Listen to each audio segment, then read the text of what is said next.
Hi folks, welcome back to the channel. Today I have a very esteemed guest with me today, Mr. Ronnie Renton from Mantic Games. Hi. Thank you very much for coming to visit the studio. My pleasure, it's fantastic. Yeah. What a great place you've got. Thank you very much. Amazing. So I thought we'd take the opportunity while I've got you here today, have a little chat, discuss about your time in gaming and in the industry as well. So we'll kind of start with, I think people might know your story already about kind of being a young lad and selling soldiers in the schoolyard and stuff, but you did end up working for Games Workshop. Yep. And you were there for about 15 years. Yep. Can you kind of tell me that? How was that time there? What jobs did you do? In 92, well, probably Workshop then was only a little bit bigger than Mantic is now. So it's, it was a very exciting, it was the start of the industry, but there was only one player in the industry at the time. And I think that was what was, it was fun, it was exciting, it was crazy. You know, the antics we got up to, it was a small company, it was a growing company, suddenly Europe's kicking on, America's kicking on. All of those things like, you know, the year 2000, you know, IT issues and, you know, we read through all of that, becoming a PLC, how that changed things and how it didn't. So yeah, it was a fascinating time. It was a fun time, certainly throughout the 90s and into the early 2000s. It was, every day was different. Yeah. The growth was phenomenal. And it was a kind of exciting, buzzy place to work. Yeah. And so kind of obviously 15 years there, it had to end at some point kind of thing. Towards the end, I think you've kind of gone on record to say it wasn't as much of a fun time as it was maybe in the early days. Well, it had started to level off, and I think it probably stayed pretty much at the same. So we had that growth through the 90s, which was geographic growth. You're opening in Europe, you're opening in America, and they're kicking on. Through the 2000s, we saw that Lord of the Rings surge, and that carried the business to new heights. And then actually the problem for a big company, a PLC like that, is, you know, what goes up must come down kind of thing, if you're going to start working with those licenses. So when it came down, I think some of the excesses were wiped away, probably correctly. Everyone got a bit crazy with the amount of money that was sloshing around. But it went from 150 back to 110, and then exchange rates, you know, being ignored, it pretty much stayed there until 3 or 4 years ago. You know, it kind of didn't grow, and that just wasn't interesting for me. You know, I like to see things develop and change, and if that wasn't going to come through Workshop, it was time to go out and try and do it ourselves. Yeah, of course. So, yeah, it'll kind of level off. I think it's changed now, and as it's growing, it's doing some interesting things. I think the licensing stuff is clearly driven new people into the hobby, which is great for all of us. Of course. You know, I think it's opening up new areas. So yes, I think it's probably changed again in the last couple of years, but the idea of me staying there for 10 years while it kind of just trundled along was never going to work that way. No. So you've done a number of different roles while you were there as well, and I guess those kind of stood you in stead for what you do now with Mantic. So Mantic started 2009. Yep. What was the transition like from kind of leaving GW? Was it something that you'd always wanted to do? You'd been thinking about in the background, or was it just something right time, right place? A bit from column A, a bit from column B. I think there was some part of me that saw that they'd done their licenses, to give them a good year, then a bad few years, and they weren't ever going to do them. And they said, you know, toy soldiers and licensing don't mix. And I thought, they don't mix if you're a PLC. But they might mix if you're a small, little, nimble company. So, you know, our biggest year was a couple of years ago, and we had that Hellboy Kickstarter, and that came out to retail. But we can cope with that. We're trying to get the business on a core footing where you have ups and downs, because if you've got a big license, you'll have a big year. If we haven't, we'll have a normal year. Yeah. So there was a period where I thought, well, actually, that's an opportunity and no one's doing it. So that was something that, as I started to think about leaving, I thought could be done, was there. Some parts of me thought, should I go and get a real job and, you know, just do that and work 9 to 5 and have my weekends? And then I thought, I can't do that. I can't do it. I can't do it because there's too many things that are fantastic about this hobby. I love, you know, selling fun. Yeah. That's what I've always done. And actually, touch wood, I'm lucky enough to do it all the way until I hang my boots up and hang my dice up and put my rulers away and call it a day. So it was, I had the idea, but it wasn't until I actually went to some job interviews and I thought, I'm not doing that. I'm doing this. that's when I knew this is what I wanted to do and keep doing and do till I was done. So that was when I knew. As for the transition, well, it's quite hard to go from a £100 million business and you're quite near the top of it and you're flying here and hotels there and data and staff and all the things that you want to do to suddenly there's you in an office by yourself with a pencil and you think, okay, I better get going then. So it was quite a shock. It's not it's not something I'd do again. Yeah. Glad I've done it once. Yeah. But if someone said, do you want to do this? I said, no, thank you very much. The size Mantic is now is far nicer for me than it was when it was a 2-man, 3-man band. Oh yeah. More because you can bring fantastic people in to do all the things much better than I can do, individually. So our products are fantastic, our online, the web, the social media, all those things are covered by people that do it far better than I was. And you touched upon like licenses and things, and it's something that Mantic, like you see, Mantic have dabbled in from time to time. We've got obviously Walking Dead was a huge success, Hellboy. You've got Umbrella Academy coming up soon as well. Touch wood.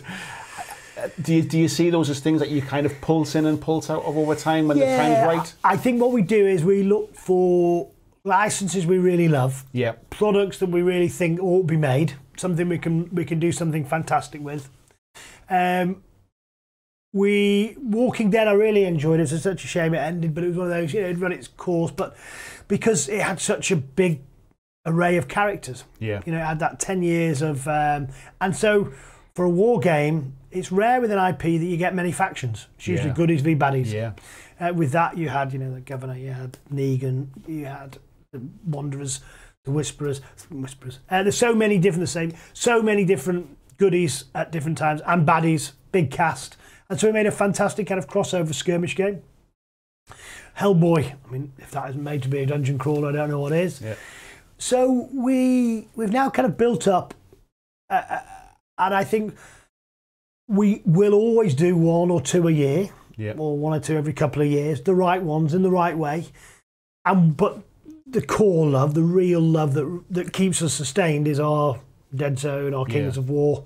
And it's nice to have the two, because sometimes we have we need to really pay attention to Kings of War this year. So a couple of years ago, 3rd edition, we didn't do any licenses, we just concentrated on that. Yeah. It grew again, it got to the next level. It's now a global gaming system.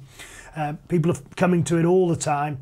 There's other times where you think, okay, that's just going to maintain this year.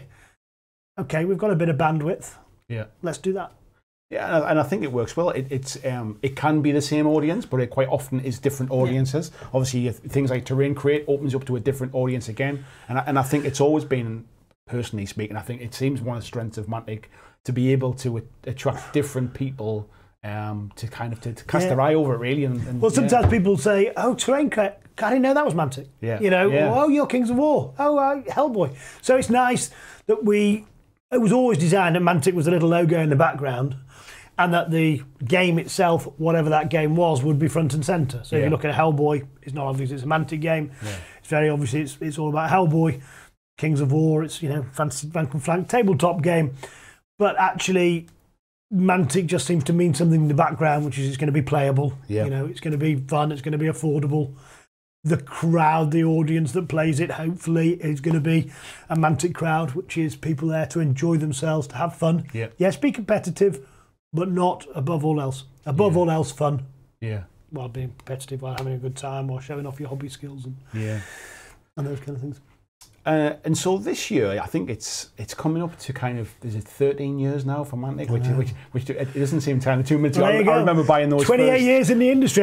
Someone must be getting old. It can't be me. I remember buying those first dwarves and the undead and things like that. When you think about it, it doesn't seem that long ago. I know, it's frightening, isn't it? So you've obviously the little white. I found those the other week, the video case things. Yeah, I found those in the basement the other day. I got my. I took a photograph of them. I'll put it on my Facebook. So you've obviously seen a lot of ups and downs. The industry's changed over that time. We've obviously seen like the last few years with kind of pandemics and recessions and all sorts of stuff. How have they affected you and Mantic, and what would you maybe do differently with hindsight now, or what would you think, or maybe double down on? Yeah, good point. I mean, I think some of the early days we tried to do a bit too much. Those white boxes, can they be carrier cases? That was kind of a slightly trying to be eco-friendly, Yeah. But of course, when you put them on your big, large 40 mils, your regiment bases, 200 mil, They don't fit. So that was we tried to do quite a lot, and probably I was too busy trying to be clever and not clever enough about just doing great miniatures. We were fortunate that even from day one, I had a very clear idea of what type of games we wanted to make. Yeah. You know, you can play them, you can pop them up. And you were just saying earlier when we were chatting how you enjoy it, because you take it back out and within the first 10 minutes, you can remember how to play. It's all there. You're not referring to the rule book. That's absolutely core to our kind of essence and core to the type of games that we try to make. I think the way we engage with the community right from day one, through the play testing, through the giving away the Kings of War rules free, and getting everyone's feedback, just made things better. And I think we've kept that really close connection with the community, and I hope we always will. You know, I love going out to tournaments and shows and just hanging around and obviously drinking a beer or two. But you get a real understanding of what a gamer wants, or what the audience, what players want, fans want. And then, you know, it's my job to make sure we give it to them. So I think those are the things that were, you know, I probably wouldn't be quite as radical at the beginning. I just concentrate on making great product. But at the same time, it's that innovation that has allowed us, I think, to roll with the blows and deal with whatever has been thrown at us. But at the same time, I think some of those early core values, playability, fun, community, were the real highlights and the things that have stuck with us and are now absolutely integral to how we are and who we are. And definitely. Great customer service. And obviously, we were just saying about obviously the last few years, shipping charges are going through the roof, getting things out of China. When Matt was here, I had a chat with Matt, and he kind of spent a bit more detail about just what that timeline is from almost from concept idea to at what point people get it in their homes. Like how has that affected the last couple of years or the last 12 months? Maybe? Yeah, for sure. And also, I suppose, how do you see it affecting the future? So I think what happened in 2020 was we just went into survival mode. Yeah. You didn't know what it was going to mean. You know, all of a sudden we've just been building up. We just launched Kings of War in the October, November. That was supposed to be the year of gaming. It was supposed to be the year that everybody that wanted to try it would get out. We'd go to Adepticon, we'd go to Salute, we'd show these games off, we'd wave the Kings of War banner, and bosh, all of a sudden it's March and we're all at home. Yeah.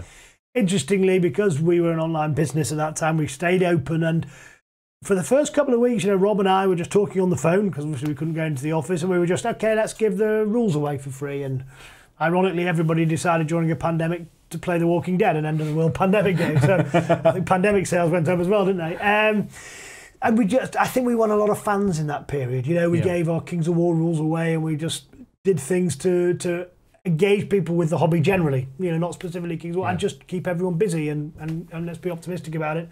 Because at that time, I don't think any of us knew where this was going and what was going to happen. We'd seen those frightening pictures of New York and what was going on in other areas, Nightingale Hospital. So.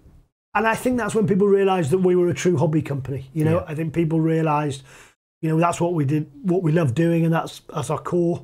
And people kind of perhaps looked at us in a different way, or came back and looked at us that hadn't looked at us since the Elves, or hadn't looked at us and said, "Oh, crowd, you've been busy for those last few years." So we got through that. You know, everybody did really well. You know, we had safe work environments, and we've got a big space so everyone could work independently for shipping things out, making things.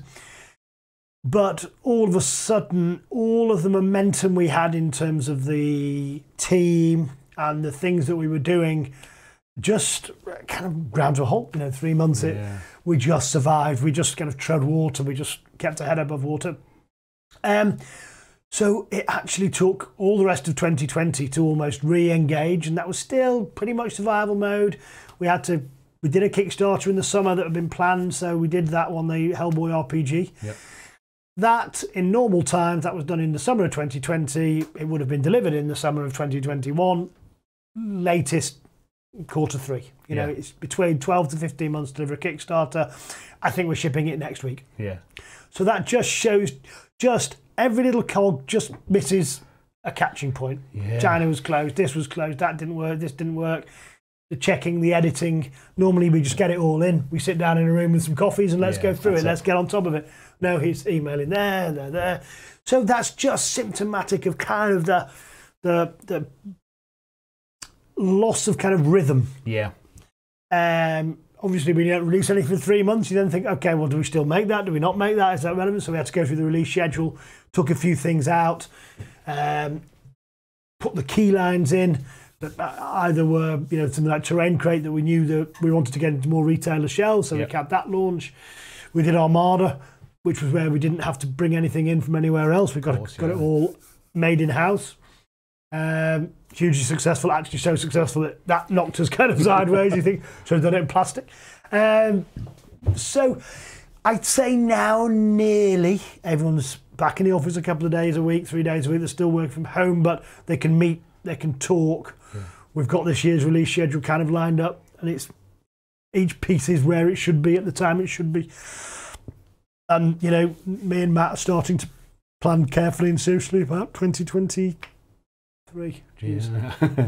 So, and that's kind of the time frame. If we want to have a license, well, if we've not closed it by May, it can't be 2023. Yeah. That's how long it is. So it's about 2 years from what I'm thinking about to probably seeing it on the shelves. It's unbelievable, isn't it, really, when you think about that? Because I guess it's one of those things that it's okay getting a license, but then you've got to make a product as well. So interestingly, as I start the conversation, you start and really getting to know whatever the license is. So with Hellboy, I'd read the comics on and off, I'd seen the movies, but when you approach it ready to, right, okay, this might be a license. We had a fantastic contact, Michael, there. We really read it. And, I think Rob and I usually, because Rob was on the licensing, is when we start talking and we go, it's this kind of game, isn't it? It's that kind of game. Yeah, that's how you... And always what we've tried to do is really capture the essence of the license, or even in our Kings of War game or Dead Zone. What's the essence of this game? What is the essence of the experience we want you to have? Dead Zone, it's that 3D urban battlefield. It is not me fighting you, here's some scenery. Yeah. It's we are in this scenery fighting each other. And it was built around that. It's integral to it. Kings of War, it's rank and flanks. It's protecting your army, not getting your line rolled up. It's about manoeuvrability. It's about working out what's going to hurt you. How do you negate that threat? Hellboy, it's that kind of slightly irreverent, overwhelming craziness that kind of follows him around, getting out of jail free. The claustrophobia of The Walking Dead, where the zombies are just, I don't even want to move. That's the key. And actually, as you start thinking about it, the kind of style of game. So we definitely approach every single one very much.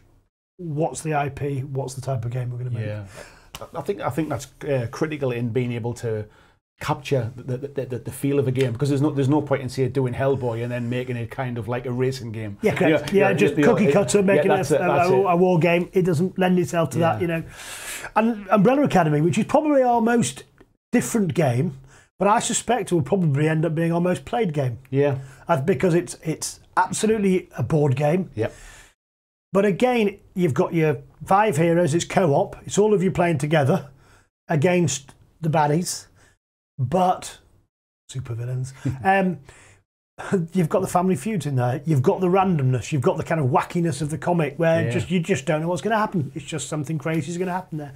And so again, we went absolutely to the core, and we said, there isn't a war game here. There isn't actually a dungeon crawler. There isn't a miniatures game. Actually, it's got to be a board game. But let's make sure that when we do it, it's a really exciting and quite changing experience from a standard move around a board, roll some dice. Yeah.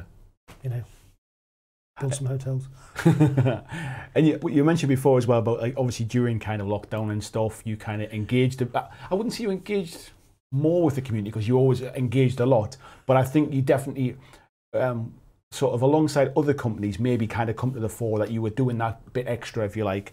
And you said that a community's always been important.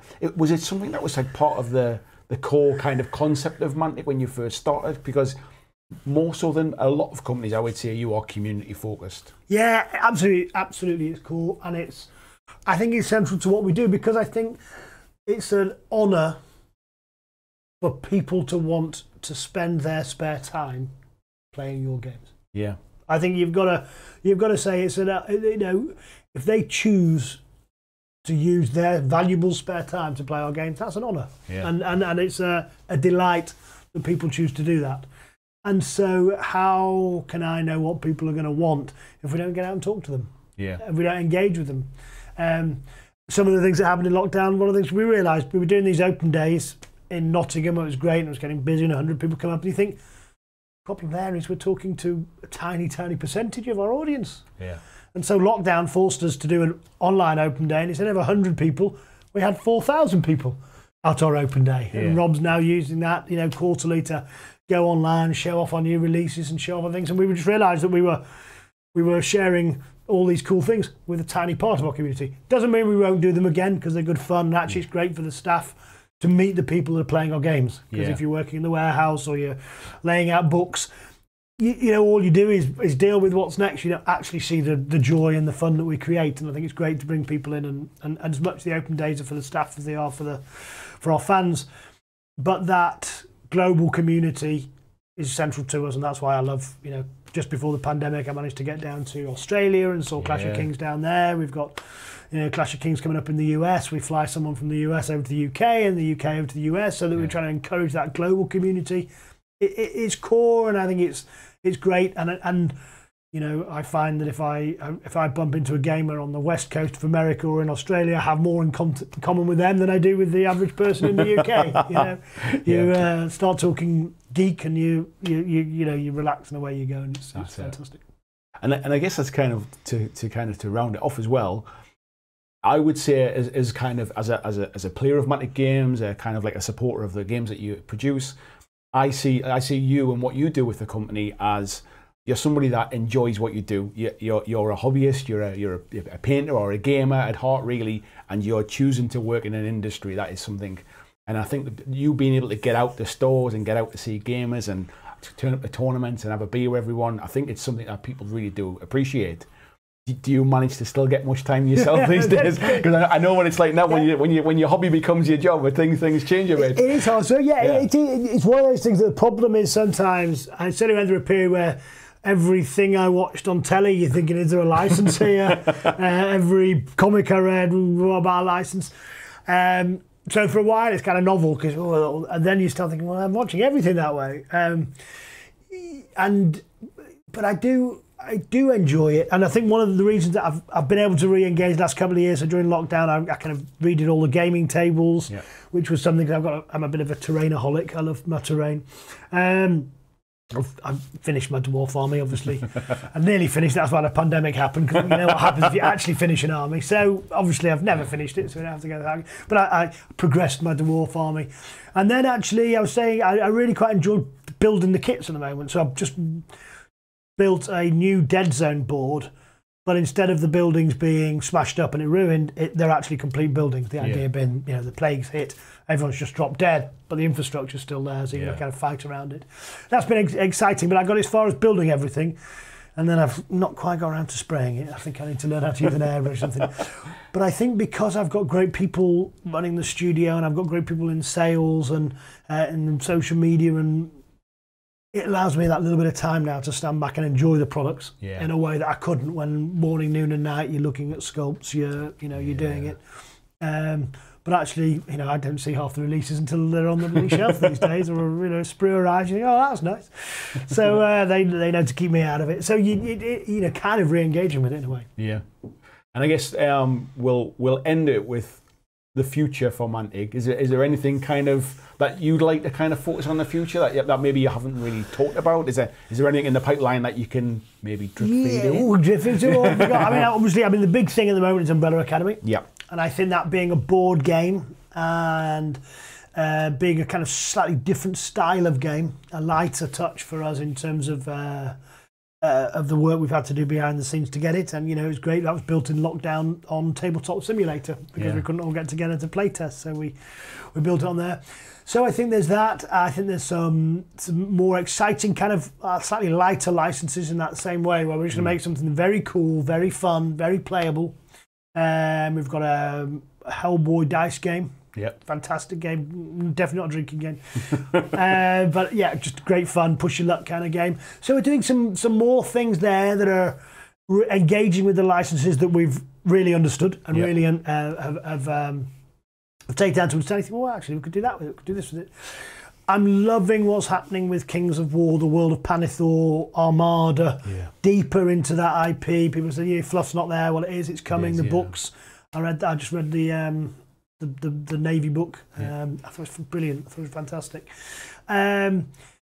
So continuing to develop that world, continuing to see more people play Kings of War, and I think it's one of those things that I would say the hardest Mantic product to buy is your first one. Yeah.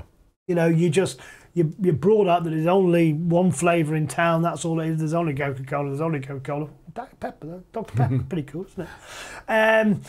And once you start engaging with it, people love it, and it's just a different. It's the same thing but different, if you know what I mean. It's still the hobby, but it's a different flavour of it, a different engagement with it. And it doesn't mean you stop doing the other one. It just adds. Yeah. Some licenses do that.